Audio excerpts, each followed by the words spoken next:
উৎপাদন এবং উন্নয়নের রাজনীতি চালু করতে চাই।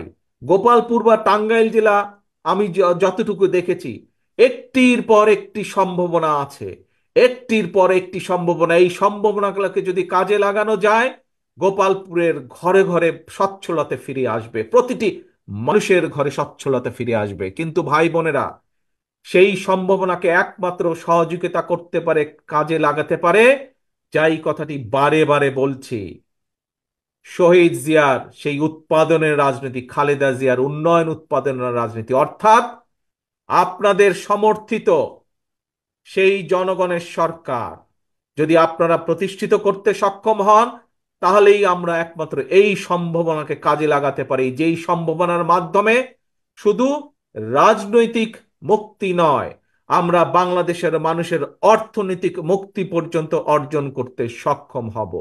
কাজেই যা আমি বলেছি, বাস্তবে তা বর্তমান আছে।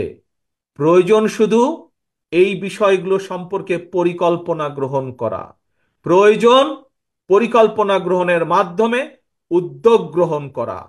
কারণ লক্ষ্য একটি, আমরা 17 বছর আন্দোলনের মাধ্যমে আমাদের গণতান্ত্রিক যে অধিকার, সেটির একটি অংশ অর্জন করতে সক্ষম হয়েছি স্বৈরাচারকে বিদায় করার মাধ্যমে। পরবর্তী অংশ কি?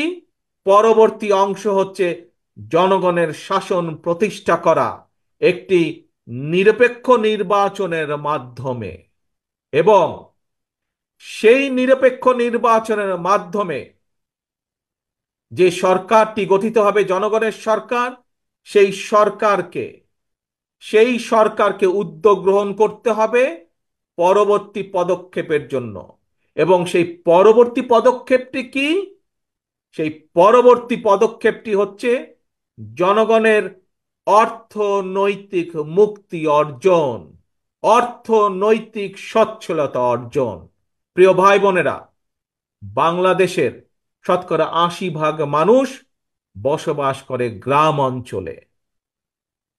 শহীদ রাষ্ট্রপতি জিয়াউর রহমান, দেশনেত্রী খালেদা জিয়া বিশ্বাস করতেন যে বাংলাদেশের গ্রাম বাঁচলে বাংলাদেশ বাঁচবে।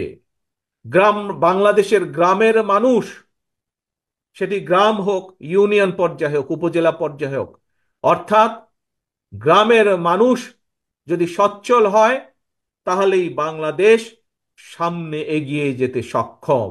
এবং সেই জন্যই শহীদ রাষ্ট্রপতি জিয়াউর রহমান, দেশনেত্রী খালেদা জিয়ার রাজনীতির অন্যতম মূল লক্ষ্য ছিল উন্নয়ন এবং উৎপাদনের রাজনীতি।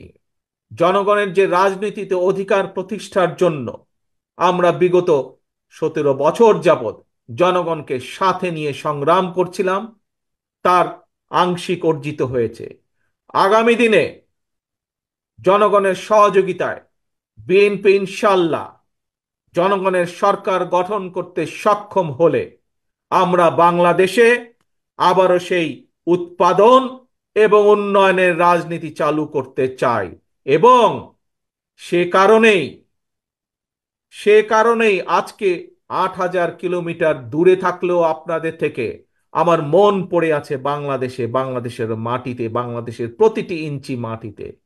এবং সে কারণেই এত দূর থেকেও আমি চেষ্টা করছি আমি চেষ্টা করছি বাংলাদেশের কোন অঞ্চলে কোন সম্ভাবনা আছে, যেই সম্ভাবনাকে কাজে লাগালে, যেই সম্ভাবনার দ্বারকে উন্মোচন করতে পারলে বাংলাদেশের মানুষের ভাগ্যের পরিবর্তন করা সম্ভব।